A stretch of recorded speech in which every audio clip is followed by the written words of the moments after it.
I have a lot of brushes in my Photoshop inventory, but 90% of the time, I find myself using just one brush, which is the hard round brush. I believe the hard round brush is the best digital art brush there is. It's simple, it's versatile, and overall a really good brush. So in this video, I will give you some tips and tricks that will allow you to use the hard round brush to its fullest potential. Now, the purpose of this video isn't to discourage you from using other brushes, but instead to teach you the basics of brushwork and brush control. And I believe there is no better brush to do that than the hard round brush. And once you have learned the basics, you can experiment with whatever other brushes you want. Okay, so let's first talk about the brush settings. The first thing we want to look at is the spacing, and you want to set it at around 10 to 15%. If you set it too low, it becomes harder to blend, and set it too high and your brush strokes will start to look dotted.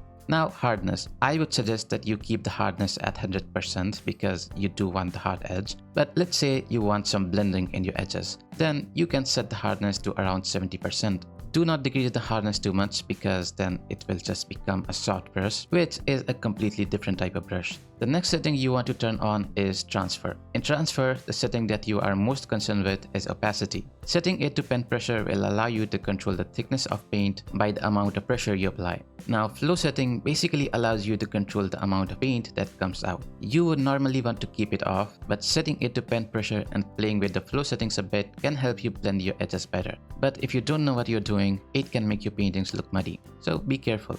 Now, if you want to use the hard round brush as a sketching brush, then you can set the size to pen pressure in the shape dynamic settings. This way, you can have some line variation in your sketches. Now, when it comes to painting, I will give you mainly 3 tips. And these tips don't just apply to the hard round brush, they carry on to any other brush you want to use. But the thing that makes the hard round brush different is that your mistakes are very visible. So the first tip is not to paint with strokes, but with shapes. Most artists approach painting in a similar way to drawing. They think in terms of lines and single strokes, but paintings doesn't work like that. A good painting is about organizing shapes on a canvas. Your shapes are the most important part of your painting, more important than color and even values. Doesn't matter how good your values and colors are, if your shapes are not good, then your painting is just gonna look average. And with the hard round brush, it becomes even more important to paint better shapes because the hard round brush does not have any built-in textures to it or any other property that can give it some character and personality. This makes the quality of your shapes even more obvious, so focus on the quality of your shapes.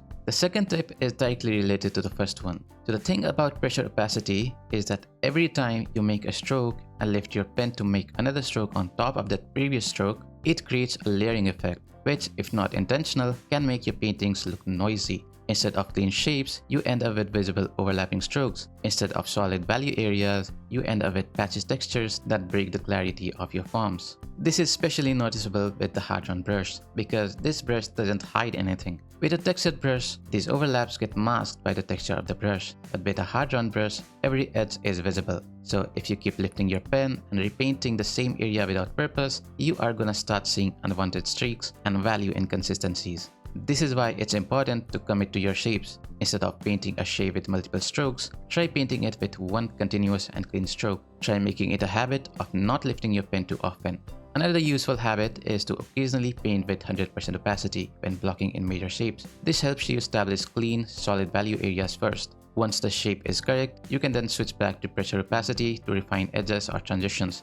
This keeps your paintings looking intentional instead of overworked. And that brings me to my next step, which is about blending with the hard round brush.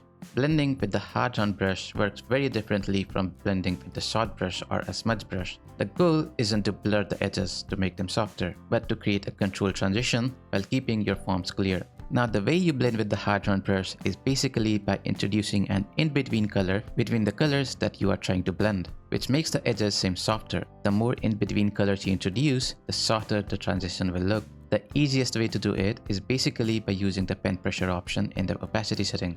Now, first let me tell you what you should not do. When you have 2 colors that you want to blend, you pick one of the colors and lightly paint over the edge that will create an in-between color. And then you select the in-between color and just repeat the process. This is what you should not be doing. It's fine in cases when the value difference or the color contrast is not big. But other than that, this isn't how you do it. Now the proper way to do it is by first introducing a transition color between the two colors and then repeating the same process that I told you before. The reason why you should do it this way is that, well, I don't know about other softwares, but in Photoshop, the color formed by the overlap of two different colors is normally desaturated and dull. And if you pick that dull color to paint, then your whole painting might look dull, which might not be desirable. And that's it for this video. See you in the next one. Goodbye.